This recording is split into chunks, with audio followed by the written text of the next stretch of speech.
heard about it. భయమే అవిశ్వాసంలోనికి తీసుకువెళ్తాం. ఎప్పుడైతే మనం భయపడతామో మన భయం ఎక్కడికి తీసుకెళ్ళిపోతుందండి? అవిశ్వాసంలోనికి తీసుకెళ్ళి. విశ్వాసానికి ఆపోజిట్ వర్డ్ భయం. Have you experienced it? Have you felt the presence of God?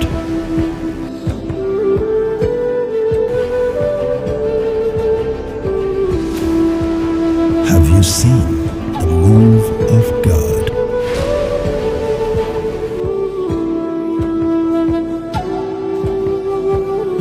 రక్తస్రావం కలిగిన స్త్రీ మీ అందరికీ తెలుసు. 12 సంవత్సరాలుగా ఆమె బాధపడుతుంది. ఎన్ని సంవత్సరాలుగా అండి? 12 సంవత్సరాలు. ఎంతో కాలంగా ఇబ్బంది పడుతూ ఉంది. 12 సంవత్సరాలు తాను ఇంటి నుండి బయటికి రాకపోవడానికి కారణం ఏంటో తెలుసా అండి? అప్పటి కాలంలో ఉన్నటువంటి యూదా సంప్రదాయం పద్ధతులు ఎలా ఉండేవంటే, ఎవరైనా అనారోగ్యం కలిగి ఉంటే, ఎవరైనా ఇబ్బంది కలిగి ఉంటే, ఎవరికైనా ఏ రోగమైనా వస్తే ఊరికి ఎక్కడ ఉండాలి? వెలుపల ఉండాలి. ఒకవేళ సమాజంలోనికి వారు వస్తే వాళ్ళు రాళ్లతో కొట్టబడి చంపబడాలి. ఇది ధర్మశాస్త్రం యొక్క విధి విధానం. చాలా కఠినమైన చర్యలకు వారు గురయ్యేవారు. అయితే ఇప్పుడు 12 సంవత్సరాలుగా ఆమె ఇంట్లోనికి ఉండిపోవడానికి కారణం ఏంటంటే, బయటకు రాలేని పరిస్థితి వస్తే ఆమె ఏమవుతుంది? రాళ్లతో కొట్టబడి చంపబడుతుంది.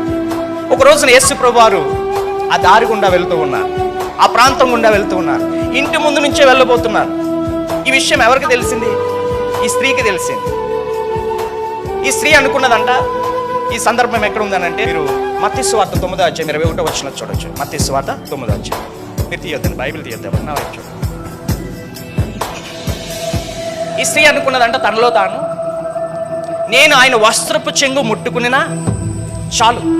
ఎక్కడ అనుకుంది? తన ఇంటిలో, తన హృదయంలో అనుకుంది ఈ మాట. హల్లెలూయా. తన హృదయంలో ఒక మాట అనుకునేది ఏమనంటే, యేసు ప్రభువారు అలా వెళుతుండగా నేను వెళ్ళి పరిగెత్తుకుని వెళ్ళి ఆయన వస్త్రపు చెంగును అలా ముట్టుకుంటాను, నేను స్వస్థత పొందుకుంటాను. ఇది ఆమె విశ్వాసం. నేను యేసు ప్రభు దగ్గరికి వెళ్ళి మాట్లాడతాను, స్వస్థపరచమని అడుగుతాను అని అనుకోలేదు. ఎందుకంటే ఆ టైం ఉండదు అక్కడ. ఒకవేళ ఆ టైం కనుక ఉంటే ఆమె ఏమవుతుంది? రాళ్లతో కొట్టబడి చంపబడుతుంది. యేసు ప్రభు దగ్గర కూడా రావడానికి లేదు. యేసు ప్రభు వారు అలా రాగానే ఆమె పరిగెత్తుకుంటూ వెళ్ళి వస్త్రపు చెంగును ముట్టుకుంది, ఆమె స్వస్థత పొందుకుంది. ఇక్కడ వరకు ఈ వాక్యం చదివినప్పుడు చాలా మంచిగా అనిపిస్తుంది. కానీ యేసు ప్రభు వారు తిరిగి మాట్లాడిన మాటలలో గొప్ప మాట ఉంది. అదేంటిదంటే, కుమారి ధైర్యముగా ఉండు. కుమారి ధైర్యముగా ఉండు. విశ్వాసానికి ఆపోజిట్ వర్డ్ ఏంటో తెలుసా అండి? అవిశ్వాసం కాదు, యాక్చువల్గా భయం. భయమే అవిశ్వాసంలోనికి తీసుకువెళ్తాం. ఎప్పుడైతే మనం భయపడతామో మన భయం ఎక్కడికి తీసుకెళ్ళిపోతుందండి? అవిశ్వాసంలోనికి తీసుకెళ్ళిపోతుంది. విశ్వాసానికి ఆపోజిట్ వర్డ్ భయం. ఆ రోజున 12 సంవత్సరాలుగా ఆమె బాధపడుతూ అలా ఉండిపోవడానికి కారణం ఆమెలో ఉన్నటువంటి భయం. ఆ భయం వలన ఆమె బయటకు రాలేకపోయింది. కానీ ఒక రోజున యేసు ప్రభువు వారు వస్తున్నారు. ఆయన ఎవరు? ఆయన ఎవరండి? ఆయన ఒక మాట అన్నారు ఒకసారి శిష్యులది. ఏమని? దేవుని క్రియలు చేయడానికి నేను ఏం చేయాలి అని కొంతమంది వచ్చి అడిగితే యేసు ప్రభువు వారు ఏం చెప్పారండి? ఆయన యందు విశ్వసించటే క్రియ. బహుశా ఆమె భయపడుతూ ఎన్నో క్రియలు చేసిందేమో, ఎన్నో పనులు చేసిందేమో, ఎన్నో ప్రయత్నాలు చేసిందేమో ఇంట్లో, కానీ ఆమెకు స్వస్థత కలగలేదు. కానీ యేసు ప్రభు యందు విశ్వసించే క్రియ అని తెలుసుకుంది. వెంటనే పరిగెత్తుకుంటూ వెళ్ళి ఆయన వస్త్రపు చెంగును ముట్టుకుంది. వెంటనే ఆమె ఏం పొందుకుందండి? స్వస్థత. కుమారి ధైర్యముగా ఉండి, ఇంకా నువ్వు భయపడాల్సిన అవసరం లేదు. తర్వాత ఆయన అన్న మాట ఏంటో తెలుసండి?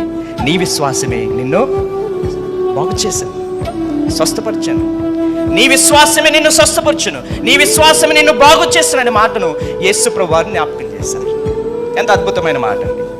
ఈరోజు చెప్పండి, 12 సంవత్సరాలుగా కానిది ఒక్క యేసు ప్రభు వారి మాట వలన ఆమె స్వస్థత పొందుకుంది.